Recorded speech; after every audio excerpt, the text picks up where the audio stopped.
दोस्तों, एक बार की बात है। एक गुरुकुल में गुरुजी अपने शिष्यों को संबोधित कर रहे थे और कह रहे थे कि हम 2 साल के लिए तीर्थ यात्रा पर जा रहे हैं और मैंने आप में से 2 शिष्यों का चयन किया है। एक काम सौंप कर जा रहा हूँ, एक परीक्षा सौंप कर जा रहा हूँ और वापस आकर बताऊंगा कि इन दोनों में से कौन सर्वश्रेष्ठ है। गुरुजी की बात सुनकर सभी बच्चे बड़े खुश हुए। गुरुजी ने वो दोनों शिष्य को बुलाया जिनका पहले से ही चयन किया गया था। पहले शिष्य को उन्होंने गेहूं के कुछ दाने दिए और कहा, बेटा ध्यान रखना, ये दाने बढ़ते जाएं, कम ना हो। मैं जब 2 साल बाद आऊंगा तो मेरे चेहरे पर मुस्कान हो, कुछ ऐसा काम करना। फिर गुरुजी ने दूसरे शिष्य को भी बुलाया और उसको भी वही गेहूं के दाने दिए और कहा कि बेटा ध्यान रखना, ये बढ़ते जाएं, कम ना हो, मेरे चेहरे पर मुस्कान बनी रहे, इस बात का ध्यान रखना। दोनों ने कहा ठीक है गुरुजी और प्रणाम किया। गुरुजी 2 साल के लिए यात्रा पर चले गए। जो पहला शिष्य था वो सोचने लगा कि क्या किया जाए, गुरुजी के चेहरे पर मुस्कान कैसे आए।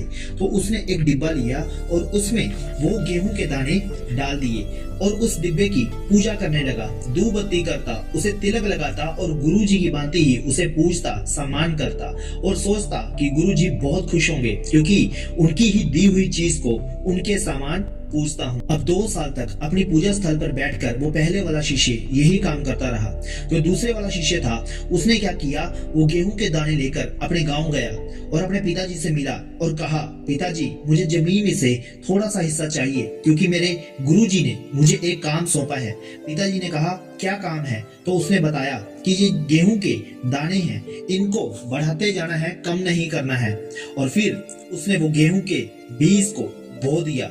जब वो फसल हुई तो वह बढ़ गई, फिर अगली फसल हुई तो फिर बढ़ गए, फिर इसी तरह उसने गेहूं की अच्छी पैदावार की और 2 साल तक यही किया करता था। 2 साल बाद जब गुरुजी आए तो वो बहुत बेकरार थे जानने के लिए कि इन दोनों में से कौन सर्वश्रेष्ठ हैं। फिर सभी शिष्यों ने गुरुजी का स्वागत किया। फिर रोजाना की तरह गुरुजी ने अपने सभी शिष्यों को बुलाया और अपने आसन पर बैठ गए। उन दोनों को भी बुलाया और पहले से पूछा गया कि बताओ तुमने क्या किया। पहले वाला दौड़कर अपने कक्ष में गया और गेहूं का डिब्बा ले आया। डिब्बा दिखाकर बोला कि गुरुजी ये वो गेहूं के दाने हैं जो आपने मुझे दिए से। आपसे भी ज्यादा मैंने आपकी अमानत की पूजा की है, रोज पूजा करता था, रोज भोग लगाता था, बस आपका आशीर्वाद मिल जाए, आपके चेहरे पर मुस्कान आ जाए। ये सब देखकर गुरुजी के चेहरे पे उदासी आ गई, उनके चेहरे से खुशी गायब हो गई।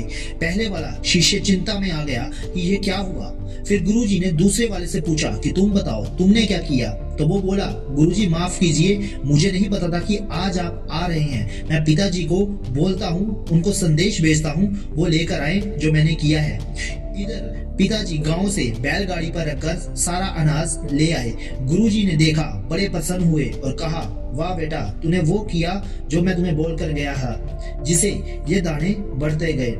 इस बात से गुरुजी ने सभी शिष्य को बहुत बड़ा लेसन सिखाया और बोले कि बेटा देखो, ये जो पहले वाला था इसने डिब्बे में दाने रखे और इस दानों में से आधे दाने सड़ चुके हैं और कुछ सड़ने की तादाद में हैं। दूसरे वाले ने दिमाग लगाया, जो मैंने ज्ञान दिया था उसे अपने आचरण में डाला और फिर ऐसा काम किया जिससे ये अनाज बढ़ता गया।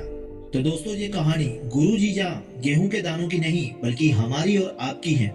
हमें से बहुत लोग ज्ञान रखते हैं, सब जानते हैं, समझते हैं, नॉलेज रखते हैं, लेकिन इंप्लीमेंट नहीं करते। हमें से बहुत लोगों को अच्छी अच्छी बातें, काम करने के तरीके पता होते हैं, लेकिन लाइफ में उतारते नहीं। दोस्तों, अगर आप अपनी लाइफ में वो सब करना शुरू करते हैं जिससे आपकी लाइफ बदल जाए, वो सभी आदतें अपनाना शुरू करेंगे, जिम्मेदारी से काम करना शुरू करेंगे, तो आप अपनी जिंदगी में बहुत बड़ा चेंज ला सकते हैं। तो दोस्तों, कहानी कैसी लगी, वीडियो को लाइक शेयर कमेंट करके जरूर बताइएगा और अगर चैनल पर नए हो तो चैनल को सब्सक्राइब करके बेल आइकन को प्रेस करना मत भूलिएगा। जय हिंद, धन्यवाद।